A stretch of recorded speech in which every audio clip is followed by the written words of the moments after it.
बिहार सरकार ने आज जाति आधारित गणना का रिपोर्ट कार्ड जारी किया है, जिसके बाद जो बिहार की सियासत है वो भी काफ़ी ज़्यादा तेज है। हमारे साथ ट्रांसजेंडर समाज की नेता रेशमा प्रसाद है, हम उनसे बात करेंगे। आज आंकड़ा तो जारी कर दिया गया है, आप लोग उस आंकड़े से संतुष्ट हैं? मैं तो नहीं पूरी तरीके से संतुष्ट हूँ, क्योंकि एक्चुअली में आप ट्रांसजेंडर के बारे में या तो जानकारी नहीं रखते हैं या उनके साथ में आप अन्याय करना चाहते हैं। समाजवाद की बात करने वाले समाज के हर एक डेस्टिट्यूट से डेस्टिट्यूट, वंचित और वंचित व्यक्तियों के बारे में सोचने की आवश्यकता है।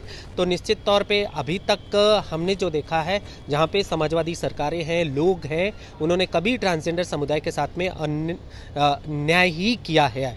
तो आप कैसे ये आइडेंटिफाई कर रहे हैं कि ट्रांसजेंडर व्यक्तियों की संख्या 825 है, जबकि 2011 में पॉपुलेशन सेंसस हुआ था और उस समय 42,000 की संख्या, यहाँ एक 41,000 पॉपुलेशन आइडेंटिफाई हुआ था। और आज के समय में सुप्रीम कोर्ट का जजमेंट हो गया, ट्रांसजेंडर प्रोटेक्शन राइट एक्ट हो गया, और ये सारी चीज़ें होने के बाद भी अगर आपको संख्या नहीं नज़र आती है तो आप अपने पटना जंक्शन पे निकल करके घूम लीजिए, ट्रेनों में घूम लीजिए, सेक्स वर्क करने वाले, तिल तिल करके रोटी के लिए लड़ने वाले, ज़िंदगी के संघर्ष के साथ जीने वाले लोगों को देख लीजिए, टोल प्लाजा पे देख लीजिए, लोग बधाई मांगते हैं उनको देख लीजिए।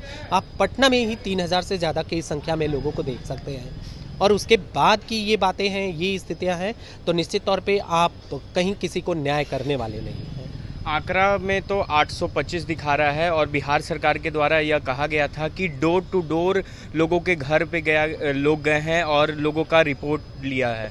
मेरे घर पे तो कोई नहीं आया, मैं तो स्पष्ट कह रही हूँ। वह हमारा आधार कार्ड का नंबर कहीं अगर दिखा दें उनके जाति सर्वे में, तो मैं कहूँगी कि उन्होंने हमारे साथ न्याय किया है। मेरे साथ मेरी खुद की गणना नहीं हुई है।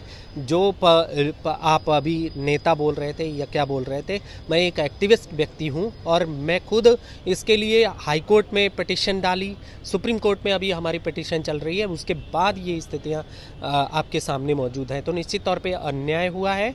और ये अगर आप कहते हो कि ट्रांसजेंडर के आशीर्वाद से कुछ अच्छा जीवन में आता है, तो वो आशीर्वाद नहीं, श्राप देंगी। आपको समझना चाहिए कि उनकी ज़िंदगियों के साथ आप अन्याय कर रहे हो। अगर आप धर्म को मानते हो, संस्कृति को मानते हो, आप जीवन के सिद्धांत को मानते हो, समाजवाद को मानते हो, तो ट्रांसजेंडर की पहचान को मानो, पहचानो और उनके जीवन के साथ में ऐसा अन्याय नहीं करो। एक आखिरी सवाल, अब इसके आगे आप लोग क्या करेंगे? निश्चित तौर पे हमने एक पिटीशन डाल रखी है जो सुप्रीम कोर्ट में मौजूद है। हमें लगता है कि हम इस रिपोर्ट को वहाँ पे देंगे कि आप ये देख लीजिए कि उन्होंने किस तरीके का इनजस्टिस हमारे साथ में किया है। और पॉपुलेशन के आंकड़े, SCCC के आंकड़े, मतलब बहुत सारे ऐसे आंकड़े हैं जिसको मिलान करके देख सकते हैं। इसके अलावा बिहार में आपको अलग से सर्वे करवाइए, कोई बड़ी ऑर्गेनाइजेशन, जैसे आप जिनके डाटा पे बहुत विश्वास करते हैं, जिनके साथ में आप वित्त आयोग के रिपोर्ट्स जारी उपयोग करते हैं, आप उनके आंकड़ों को लेकर के देख सकते हैं, उनसे आंकड़े मांग सकते हैं। निश्चित तौर पे इस पे आपको ये बातें निकल करके आएंगी कि आपने कैसा अन्याय किया है।